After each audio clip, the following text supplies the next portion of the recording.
ಸ್ವಾತಂತ್ರ್ಯ ಪೂರ್ವ ಹಾಗೂ ನಂತರದಲ್ಲಿ ಕಂದಾಯ ಇಲಾಖೆಯು ದೇಶದ ಅಭಿವೃದ್ಧಿಯಲ್ಲಿ ತನ್ನದೇ ಆದ ಪಾತ್ರ ವಹಿಸುತ್ತಿದ್ದು, ಇಂದು ಚಿಕ್ಕೋಡಿಯಲ್ಲಿ ಕಂದಾಯ ದಿನಾಚರಣೆಯನ್ನು ವಿಶಿಷ್ಟ ಹಾಗೂ ವಿಭಿನ್ನವಾಗಿ ಆಚರಿಸಿದ್ರು.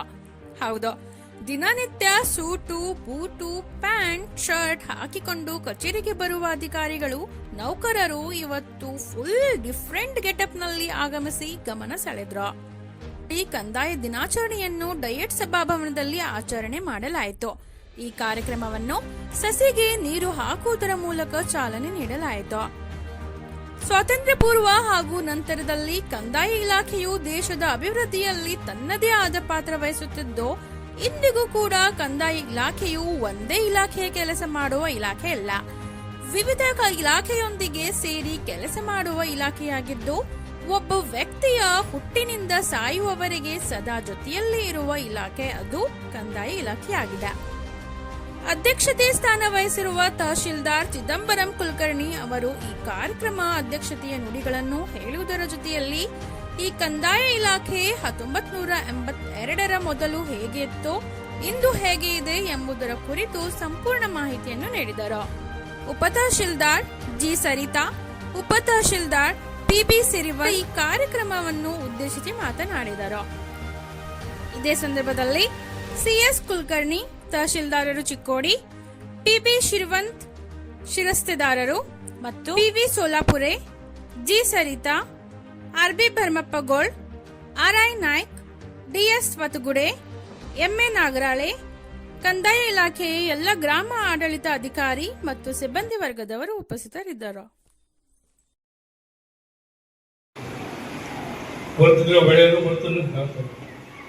ನಮ್ಮ ಕಂದಾಯ ಇಲಾಖೆ ವಾರ್ಷಿಕ ಲೆಕ್ಕಪತ್ರಗಳನ್ನು ಮುಕ್ತಾಯಗೊಳಿಸುವುದು 30/6/2000 ಅಂದರೆ ಒಂದು 30/30ಕ್ಕೆ ಮುಕ್ತಾಯಗೊಳಿಸಿ 1/7ಕ್ಕೆ ಮತ್ತೆ ಒತ್ತಾಗಿ ಲೆಕ್ಕಪತ್ರಗಳನ್ನು ತೋರಿಸ್ತಾರೆ. ಮೊದಲ ನಮ್ಮದು ಕಂದಾಯ ಇಲಾಖೆ ಹೇಗಿತ್ತು ಅಂದರೆ ಎಲ್ಲ ಡಿಪಾರ್ಟ್ಮೆಂಟ್ ಸೇಲ್ ಟ್ಯಾಕ್ಸ್ ತೋರಿ, ಎಕ್ಸೈಸ್ ತೋರಿ, ಸಬ್ ರಿಜಿಸ್ಟರ್ ತೋರಿ, ಅಗ್ರಿಕಲ್ಚರ್ ತೋರಿ, ಸಬ್ ರಿಜಿಸ್ಟರ್ ತೋರಿ ಎಲ್ಲ ಕೂಡ ಬಂದಿತ್ತು. ಈ ಎಲ್ಲ ಲೆಕ್ಕಪತ್ರಗಳು ಅಂದರೆ ಕಂದಾಯ ಯಾಕೆ ಮೊದಲು ಪ್ರಾಮುಖ್ಯತೆ ಪಡೆಯಿತು ಅಂದರೆ ಈ ಕಂದಾಯ ಇಲಾಖೆ ಅಂದರೆ ಸರ್ಕಾರಕ್ಕೆ ಹಣ ಹೋಗ್ತಿತ್ತು 1972ಕ್ಕಿಂತ ಮೊದಲು. ಮುಂದೆ ಏನಾಯಿತು, 1972ರಲ್ಲಿ ಕಂದಾಯ ಇಲಾಖೆಯಿಂದ ಸೇಲ್ ಟ್ಯಾಕ್ಸ್ ಹೊರಗೋಯ್ತು, ಹಾಗೂ ಅಗ್ರಿಕಲ್ಚರ್ ಹೊರಗೋಯ್ತು, ಎಕ್ಸೈಸ್ ಹೊರಗೋಯ್ತು. ಹಾಗೆ ಆಗಿಂದ ಮುಂದೆ ಏನಾಯಿತು, ನಮ್ಮ ಒಂದು ಸರ್ಕಾರದ ಮಟ್ಟದಲ್ಲಿ ಅವಾಗ ಒಂದು ಎಡಿಷನ್ ಮಾಡ್ತು. ಫಸ್ಟ್ ಏನು ಮಾಡಿದ್ರು, ಕಂದಾಯ ಇಲಾಖೆ ಆಡಳಿತ ಒಂದು ಕಡೆ, ಕಂದಾಯ ಇಲಾಖೆ ಕಾರ್ಯಕ್ಷೇತ್ರ ಒಂದು ಕಡೆ. ಕಂದಾಯ ಇಲಾಖೆಯಲ್ಲಿ ಆಡಳಿತ ಆಯುಕ್ತ ಬಂತು, ಪ್ರಾದೇಶಿಕ ಆಯುಕ್ತರು, ಜಿಲ್ಲಾಧಿಕಾರಿಗಳು, ತಹಸೀಲ್ದಾರ್, ಉಪವಿಭಾಗಾಧಿಕಾರಿಗಳು, ತಹಸೀಲ್ದಾರ್ ಇವೆಲ್ಲ ಕೇಂದ್ರ ಸರ್ಕಾರದ ಹುದ್ದೆಗಳು. ಈ ಕೆಳಗೆ ಬಂದರೆ, ಈ ಕಡೆ ಬಂದರೆ ಕಾರ್ಯಕ್ಷೇತ್ರದಲ್ಲಿ ಬಂದರೆ ಕಂದಾಯ ನಿರೀಕ್ಷಕರು ಮತ್ತು ಗ್ರಾಮ ಲೆಕ್ಕಾಧಿಕಾರಿಗಳು ಇವು ಸಹಿತ ಸೆಂಟ್ರಲ್ ಕೇಂದ್ರ ಸರ್ಕಾರದ ಹುದ್ದೆಗಳು. ಇವುಗಳ ರದ್ದು ಮಾಡಲಿಕ್ಕೆ ರಾಜ್ಯ ಸರ್ಕಾರಕ್ಕೆ ಯಾವುದೇ ರೀತಿಯಿಂದ ಅವಕಾಶ ಇಲ್ಲ. ಒಂದನೇದಾಗಿ ನಾವು ಕಾರ್ಯಕ್ಷೇತ್ರದಲ್ಲಿ ಯಾವ ರೀತಿ ಇತ್ತು, ನಾವು ಕಂದಾಯ ಅಂದರೆ ಗ್ರಾಮ ಲೆಕ್ಕಾಧಿಕಾರಿಗಳು ಮೊದಲು ಮಾಡಿ ಒಂದು ಅಭ್ಯೇನಿತ್ತು, ದೇವನೂರು ತರಾಟೆ ಅಂತ ಇತ್ತು 1975ಕ್ಕಿಂತ ಮೊದಲು. ನಾವು ತರಾಟೆ ಬಗ್ಗೆ ಅರ್ಥ ಮಾಡ್ಕೋಬೇಕು. 1/4/1977 ಮೊದಲೇ ದೇವನೂರು ತರಾಟೆ ಇತ್ತು. 1/4/72ಕ್ಕೆ ಏನು ಮಾಡಿದ್ರು, ಅವಾಗ ಕುಲಕರ್ಣಿ ಇತ್ತು, ಯಾರಿಗೂ ಅವಕಾಶ ಸಿಗ್ತಿಲ್ಲ. ಅವಾಗ ಒಂದೇ ಕುಲಕರ್ಣಿ ಅವ್ರು ಮಾಡ್ತಾರೆ. 1/4/72ಕ್ಕೆ ಈಗ ಯಾವ ರೀತಿ ಅವರು 1000 ಪೋಸ್ಟ್ ಕರೆದು ಅಪಾಯಿಂಟ್ಮೆಂಟ್ ಮಾಡಿಕೊಂಡು ಆ ಟೈಪ್ ಮಾಡ್ಕೊಂಡ್ರು. ಅಲ್ಲಿ 1/4/72ಕ್ಕೆ ಗ್ರಾಮ ಲೆಕ್ಕಾಧಿಕಾರಿ ಅಂತ ಬಂತು. ಗ್ರಾಮ ಲೆಕ್ಕಾಧಿಕಾರಿ ಬಂದ ನಂತರ ಇವರು ಕಂದಾಯ ಇತ್ತು, ಇವರು ಎರಡೂ ಸರ್ಕಾರ ಅಂತ ಇತ್ತು. ಸರ್ಕಾರಕ್ಕೆ ಬರೀ ಸರ್ಕಾರ ಅಂತೀವಿ, ಅವಾಗ ರೇಣು ಸರ್ಕಾರ ಅಂತ ಇತ್ತು. ಮುಂದೆ ಅವರು 1/4/72 ಕಂದಾಯ ನಿರೀಕ್ಷಕರು ಉಂಟು ಮಾಡೋರು. ಅದೇ ರೀತಿ ಬಂದಾಗ ಮುಂದೆ 1982ರಲ್ಲಿ ಉಪ ತಹಸೀಲ್ದಾರ್ ಅಂತ ನೇಮಕ ಮಾಡೋರು. ಒಂದು ವಲಯಕ್ಕೆ ಒಂದೊಂದು ವಲಯಕ್ಕೆ ಅವಾಗ ಒಂದೊಂದು ವಲಯ ಕೊಟ್ಟಿದ್ರು ಫಸ್ಟ್. ಆಮೇಲೆ ಮುಂದೆ 89ಕ್ಕೆ 2 ಕೊಟ್ಟರು.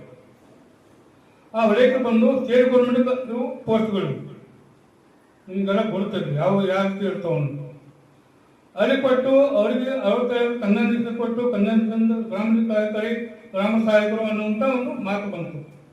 ಗ್ರಾಮ ಸಹಾಯಕರು ಅವ್ರದ್ದು ಹೇಳ್ತಾ ಇದ್ದೀನಿ, 1969ಕ್ಕಿಂತ ಮೊದಲು ಅವರು ಹಳಬರು ವಾಲಿಕರ್ ಅಂತ ಬರೀ 1/4/1969 ಏನು ಮಾಡೋರು, ಅಲ್ಲಿ ಅವರಿಗೆ ಗ್ರಾಮ ಸಹಾಯಕರು ಅಂತ ಆದೇಶ ಆಯಿತು.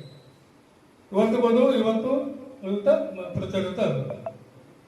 ಗ್ರಾಮ ಸಹಾಯಕರ ವರ್ಗೇನು, ಇವತ್ತು ವರ್ಗೇನು, ಅವಾಗಿನ ವರ್ಗ ನಿಂತು ಅಂತಂದ್ರೆ, ಗ್ರಾಮ ಸಹಾಯಕರು ಗ್ರಾಮದ ಪ್ರತಿನಿಧಿಗಳು.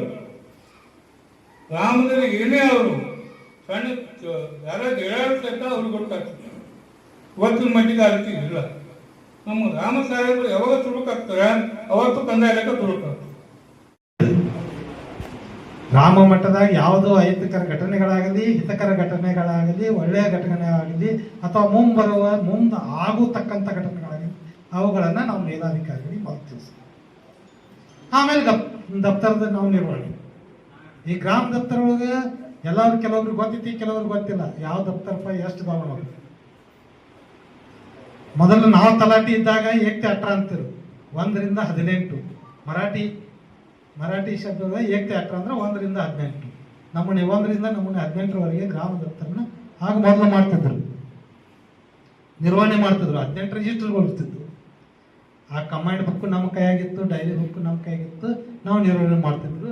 ಆ ಟೈಮ್ದಾಗ ಕಂದಾಯ ಇಲಾಖೆಯ ಒಂದು ರೂಪರೇಷಣೆ ಬೇರೆ ಇತ್ತು, ಅದರ ಭಾವನೆನೇ ಬೇರೆ ಇತ್ತು, ಅದರ ವರ್ಕ್ ಮಾಡಲೇ ಬೇರೆ ಇತ್ತು. ಆ ಕಾರಣದಿಂದ ಸಾರ್ವಜನಿಕರಾಗಲಿ ಎಲ್ಲರಾಗಲಿ ಗ್ರಾಮ ಮಟ್ಟದಾಗ ಹೋದ್ರೆ ದೇವ್ರಿಗೊಂದು ನಮಸ್ಕಾರ ಮಾಡ್ತಿದ್ರು, ತಲಾಟಿಗೊಂದು ನಮಸ್ಕಾರ ಮಾಡ್ತಿದ್ರು. ಅದನ್ನ ಬಿಟ್ಟರೆ ಬೇರೆದವ್ರಿಗೆ ಯಾರು ಟೀಚರ್ ಆದ್ರೂ ಯಾಕ್ರಿ ಟೀಚರ್ ಈಗ ಬಂದ್ರೆ ಅಂತೀರು, ಲೇಟ್ ಆಯ್ತಾರಲ್ಲ ಅಂತೀರು. ಲಘು ಬಂದ್ರೆ ಯಾಕ್ರಿ ಸರ್ ಮಾಸ್ತರ್ ಲೌಕರ್ ಬಂದಲ್ಲ ಇವತ್ತು ಅಂತೀರು.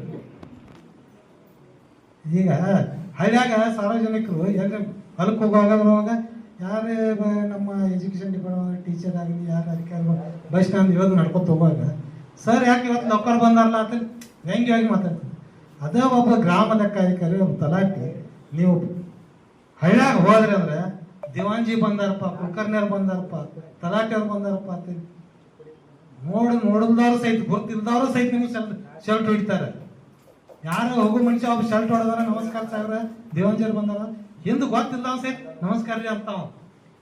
ಅಂದ್ರೆ ಅಷ್ಟೊಂದು ಒಳ್ಳೆ ಭಾವನೆಯನ್ನ, ಅಷ್ಟೊಂದು ರೆಸ್ಪೆಕ್ಟೆಡ್ ಅದೊಂದು ಹುದ್ದೆಯನ್ನ ಗ್ರಾಮ ಮಟ್ಟದಲ್ಲಿ ಕಾಯ್ಕೊಂಡು ಹೋಗಿದ್ದಾರೆ. ಈಗ ಬರಬರ್ತಿ ಏನಾಗೈತಿ, ಪೇಪರ್ಲೆಸ್ ಬಂದ ಬಹಳ ಹಿಂದಿನಿಂದಲೂ ಕೂಡ ಇರುವಂತಹ ಒಂದು ಪ್ರಮುಖವಾದ ಇಲಾಖೆಯಾಗಿದೆ.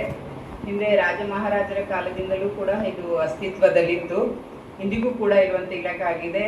ಹಾಗೆ ಕಾಲಾನಂತರದಲ್ಲಿ ತುಂಬಾ ಮಹತ್ವವನ್ನ ಪಡೆದುಕೊಂಡಂತ ಇಲಾಖೆಯಾಗಿದೆ. ಕಂದಾಯ ಇಲಾಖೆಯು ಮೊದಲು ಪ್ರಥಮವಾಗಿ ಬ್ರಿಟಿಷರ ಆಳ್ವಿಕೆಯಲ್ಲಿ ಅದರದ್ದೇ ಆದಂತ ಅಸ್ತಿತ್ವವನ್ನು ಪಡೆಯಿತು. 1803ರಲ್ಲಿ ಈಸ್ಟ್ ಇಂಡಿಯಾ ಕಂಪನಿ ಕಂದಾಯ ಮಂಡಳಿ ಅಂತ ಹೇಳಿ ಸ್ಥಾಪನೆ ಮಾಡಿತು.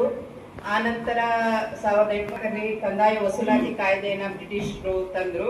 ಸ್ವತಂತ್ರ ನಂತರ 1947ರ ನಂತರ ಕಂದಾಯ ಇಲಾಖೆ ಪ್ರತ್ಯೇಕವಾಗಿ ತನ್ನದೇ ಆದಂತಹ ಅಸ್ತಿತ್ವವನ್ನು ಹೊಂದಿ ಕಾರ್ಯವನ್ನ ನಿರ್ವಹಿಸ್ತಾ ಇದೆ, ತನ್ನದೇ ಆದ ಜವಾಬ್ದಾರಿಗಳನ್ನ ನಿರ್ವಹಿಸ್ತಾ ಇದೆ. ಕಂದಾಯ ಇಲಾಖೆ ಆಡಳಿತದಲ್ಲಿ ಪ್ರಮುಖ ಪಾತ್ರವನ್ನು ವಹಿಸ್ತಾ ಇದೆ.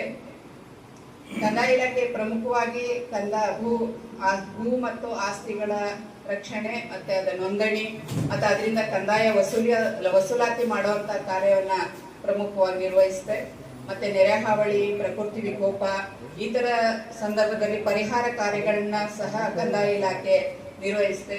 ಮತ್ತೆ ಚುನಾವಣೆಯಂತಹ ಪ್ರಮುಖ ಇದನ್ನು ಕೂಡ ಕಂದಾಯ ಇಲಾಖೆ ತಾನೇ ಪ್ರಮುಖವಾದ ಒಂದು ಪಾತ್ರವನ್ನು ವಹಿಸಿ ಕಾರ್ಯವನ್ನ ನಿರ್ವಹಿಸುತ್ತೆ. ಮತ್ತೆ ಸರ್ಕಾರದ ವಿವಿಧ ಯೋಜನೆಗಳನ್ನ ಸಹ ಕಂದಾಯ ಇಲಾಖೆ ಮುಖಾಂತರ ಇರ್ತಾರೆ. ಕಂದಾಯ ಇಲಾಖೆ ಅದಕ್ಕೆ ಮುಖ್ಯವಾಗಿ ಅದ್ರ ಮುಖಾಂತರನೇ ಸರ್ಕಾರ ಎಲ್ಲಾ ಕಾರ್ಯಗಳನ್ನ ಕೈಗೊಳ್ಳುತ್ತೆ. ಮೇಲೆ ಏನೇ ಒಂದು ಯೋಜನೆ ತಂದ್ರು ಅದು ಕಂದಾಯ ಇಲಾಖೆಗೆ ಪ್ರಮುಖವಾದ ಪಾತ್ರವನ್ನ ಸರ್ಕಾರ ನೀಡುತ್ತೆ. ಯಾಕಂದ್ರೆ ಕಂದಾಯ ಇಲಾಖೆಯಿಂದ ಆ ಕಾರ್ಯ ಸಾಧ್ಯ ಅನ್ನೋ ಒಂದು ಬಲವಾದ ನಂಬಿಕೆ ಸರ್ಕಾರಕ್ಕಿದೆ. ಸರ್ಕಾರ ಹಾಗಾಗಿ ಎಲ್ಲ ಪ್ರಮುಖವಾದ ಕಾರ್ಯಗಳನ್ನ ಕಂದಾಯ ಮೂಲಕನೇ ತರುವಂತ ಒಂದು ಕಾರ್ಯವನ್ನು ಮಾಡ್ತಾರೆ. ಮತ್ತು ವಿವಿಧ ಸಾಮಾಜಿಕ ಭದ್ರತಾ ಯೋಜನೆಗಳನ್ನು ಸಹ ಸಾರ್ವಜನಿಕ ತಲುಪಿಸುವ ಕಾರ್ಯವನ್ನ ಕಂದಾಯ ಇಲಾಖೆ ನೆರವೇರಿಸುತ್ತೆ. ಮತ್ತೆ ಮುಖ್ಯವಾಗಿ ಕಂದಾಯ ಇಲಾಖೆ ಆದಾಯ ಸಂಗ್ರಹಣೆ, ಸರ್ಕಾರಕ್ಕೆ ಮೂಲ ಆದಾಯದ ಇದು ಕಂದಾಯ ಇಲಾಖೆಯಿಂದನೇ ಆಗುತ್ತೆ.